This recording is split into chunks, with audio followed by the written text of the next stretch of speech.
بسم اللہ الرحمن الرحیم نحمدہ ونصلی علی رسولہ الکریم۔ قضا اور نفل روزے کا بیان۔ بلا وجہ رمضان کا روزہ چھوڑ دینا بڑا گناہ ہے۔ یہ نہ سمجھے کہ اس کے بدلے ایک روزہ قضا رکھ لوں گا، کیونکہ حدیث شریف میں آیا ہے کہ رمضان کے ایک روزے کے بدلے میں اگر سال بھر روزہ رکھتا رہے تب بھی اتنا ثواب نہیں ملے گا جتنا رمضان المبارک میں ایک روزے کا ثواب ملتا ہے۔ اس لیے جان بوجھ کر روزہ نہیں چھوڑنا چاہیے، گنہگار بھی ہوگا، اور ایک روزہ کے بدلے میں اگر پورا سال بھی روزے رکھے تو اتنا ثواب نہیں ملے گا جتنا رمضان المبارک کے ایک روزے میں ثواب ملتا ہے۔ اگر کسی نے شامت اعمال سے روزہ نہ رکھا تو لوگوں کے سامنے کچھ کھائے اور نہ پیے، اور نہ یہ ظاہر کرے کہ آج میرا روزہ نہیں ہے، اس لیے کہ گناہ کر کے اس کو ظاہر کرنا بھی گناہ ہے۔ اگر کسی سے کہہ دے گا تو دوہرا گناہ ہوگا، ایک تو روزہ نہ رکھنے کا، دوسرا گناہ ظاہر کرنے کا۔ جو شخص کسی عذر سے روزہ نہ رکھے اس کو بھی چاہیے کہ کسی کے سامنے نہ کھائے پیے۔ اگر کوئی شخص کسی وجہ سے روزہ نہیں رکھتا تو اس کو یہ چاہیے کہ وہ نہ کسی کے سامنے کچھ کھائے نہ پیے، اور نہ کسی کو یہ ظاہر کرے کہ میرا روزہ نہیں ہے۔ اگر نابالغ لڑکا لڑکی روزہ رکھ کے توڑ ڈالے تو اس کی قضا نہ رکھوائیں، البتہ اگر نماز کی نیت کر کے توڑ ڈالے تو اس کو دوبارہ پڑھوائیں۔ اگر نابالغ بچہ یا بچی روزہ توڑ دیں تو اس کی قضا واجب نہیں ہے۔ جو روزے کسی وجہ سے چھوٹ گئے ہوں رمضان کے بعد جہاں تک ہو سکے جلدی ان کی قضا رکھ لے، دیر نہ کرے۔ بلا وجہ قضا میں دیر کرنا گناہ ہے۔ اگر کسی وجہ سے رمضان کے روزے چھوٹ بھی گئے ہوں تو رمضان گزرنے کے ساتھ جیسے ہی رمضان گزر جائے اس کے بعد فوراً جتنی جلدی ہو سکے قضا کے روزے رکھے، بلا وجہ دیر کرنا گناہ ہے۔ اگر رمضان کے قضا روزے ابھی نہیں رکھے تھے کہ دوسرا رمضان آ گیا تو اب رمضان کے ادا روزے رکھے اور عید کے بعد قضا رکھے، لیکن اتنی دیر کرنا درست نہیں ہے۔ روزے کی قضا میں دن اور تاریخ مقرر کر کے قضا کی نیت کرنا کہ فلاں تاریخ کے روزے کی قضا رکھتا ہوں، یہ ضروری نہیں، بلکہ جتنے روزے قضا ہوں اتنے ہی روزے رکھ لینا چاہیے۔ البتہ اگر دو رمضانوں کے کچھ روزے قضا ہو گئے ہوں اور دونوں رمضانوں کے روزوں کی قضا رکھنا ہو تو سال کا متعین کرنا ضروری ہے، یعنی اس طرح نیت کرے کہ فلاں سال کے روزوں کی قضا رکھتا ہوں۔ بس جس سال کے 2 سال کے اگر آپ کے روزے رہ گئے ہیں رمضان کے کچھ روزے، مثال کے طور پہ پچھلے رمضان کے آپ کے روزے رہ گئے 4 اور اس رمضان کے آپ کے روزے رہ گئے 3، تو اب آپ نے پچھلے جو پہلا رمضان ہے اس کے 4 روزے کی نیت کرے کہ میں پہلے رمضان کے 4 روزے رکھتا ہوں، اور اس کے بعد جو اس رمضان کے 3 رہ گئے پھر اس کے بعد ان 3 کی نیت کرے کہ اس سال کے اس رمضان کے میں 3 روزے رکھتا ہوں۔ اس طرح سے نیت کرے گا تو روزے ٹھیک ہو جائیں گے۔ جتنے روزے قضا ہو گئے ہیں چاہے سب کو مسلسل رکھ لے، چاہے وقفے سے رکھے، دونوں باتیں درست ہیں۔ چاہے ان کو مسلسل رکھ لے، اگر مسلسل نہیں رکھ سکتا تو وقفے سے بھی رکھ سکتا ہے۔ قضا اور کفارے کے روزے کی نیت، قضا روزے میں صبح صادق سے پہلے نیت کرنا ضروری ہے۔ قضا روزے میں صبح صادق سے پہلے نیت کرنا ضروری ہے۔ اگر صبح صادق ہو جانے کے بعد نیت کی تو قضا صحیح نہیں ہوئی، بلکہ وہ روزہ نفل ہو گیا، قضا کا روزہ پھر رکھے۔ کفارے کے روزے کا بھی یہی حکم ہے کہ روزے کا وقت شروع ہونے سے پہلے نیت کر لے، رات سے نیت کرنا چاہیے۔ اگر صبح ہونے کے بعد نیت کی تو کفارے کا روزہ صحیح نہیں ہوا۔ رمضان کے مہینے میں اگر کوئی شخص دن کو بے ہوش ہو گیا اور ایک دن سے زیادہ بے ہوش رہا تو بے ہوش ہونے کے دن کے علاوہ جتنے دن بے ہوش رہا اتنے دنوں کی قضا رکھے، لیکن جس دن بے ہوش رہا اس روزے کی قضا نہیں، اس کے علاوہ جتنے دن بے ہوش رہا ان کی قضا رکھے۔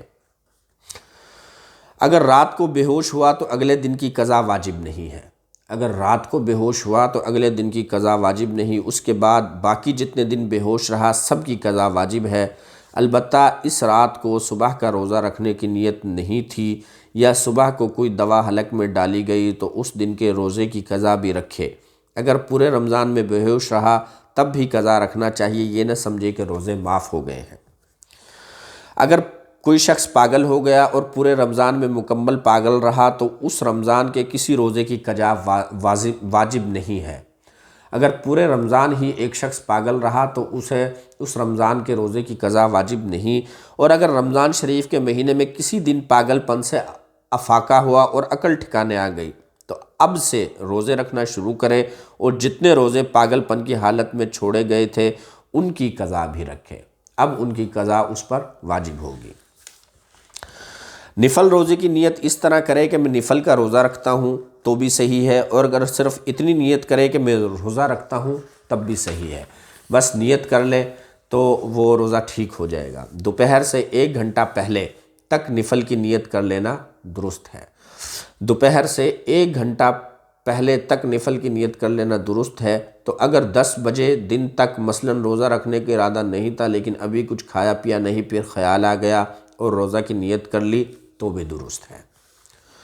رمضان شریف کے مہینے کے سوا جس دن چاہے نفلی روزہ رکھے، جتنے زیادہ رکھے گا اتنا زیادہ ثواب پائے گا، سوائے عید الفطر کے دن اور عید الاضحیٰ کے دن، یعنی ذی الحجہ کی 10ویں، 11ویں، 12ویں اور 13ویں تاریخ کے علاوہ سال بھر صرف ان 5 دنوں میں روزے رکھنا حرام ہے، اس کے علاوہ سب روزے درست ہیں۔ عید الفطر کا دن اور عید الاضحیٰ کے 4 دن، 10ویں، 11ویں، 12ویں اور 13ویں، یہ سال میں 5 دن روزے رکھنا حرام ہے، باقی جیسے چاہے آپ روزے رکھ سکتے ہیں۔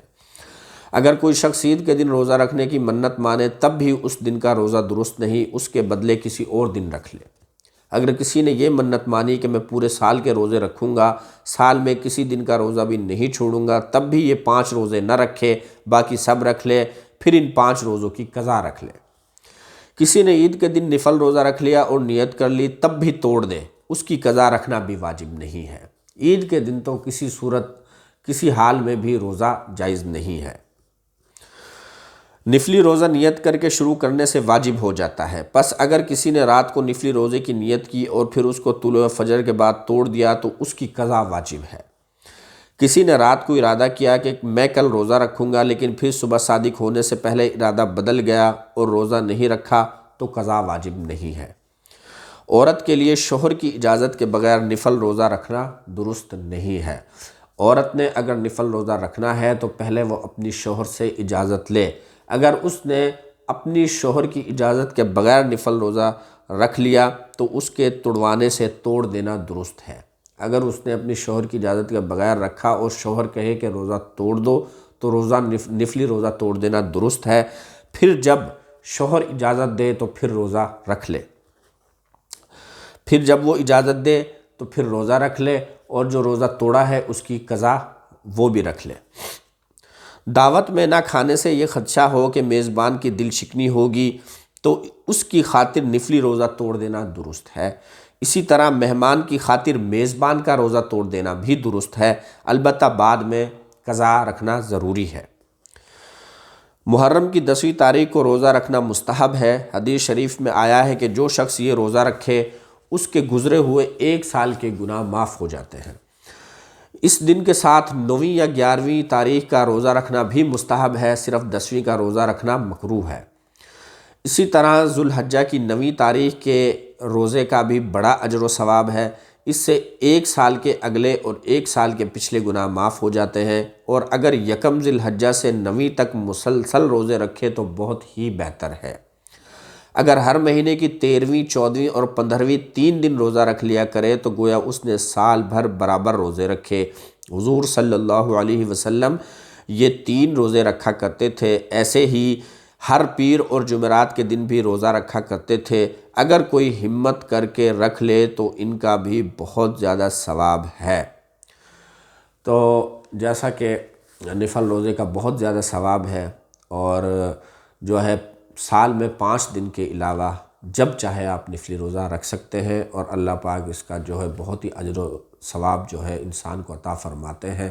تو اللہ پاک سے دعا ہے کہ اللہ پاک ہمیں اپنے حکم اور اپنے محبوب نبی محمد صلی اللہ علیہ وسلم کے طریقوں کے مطابق زندگی گزارنے کی توفیق عطا فرمائے۔ آمین برحمتک یا ارحم الراحمین۔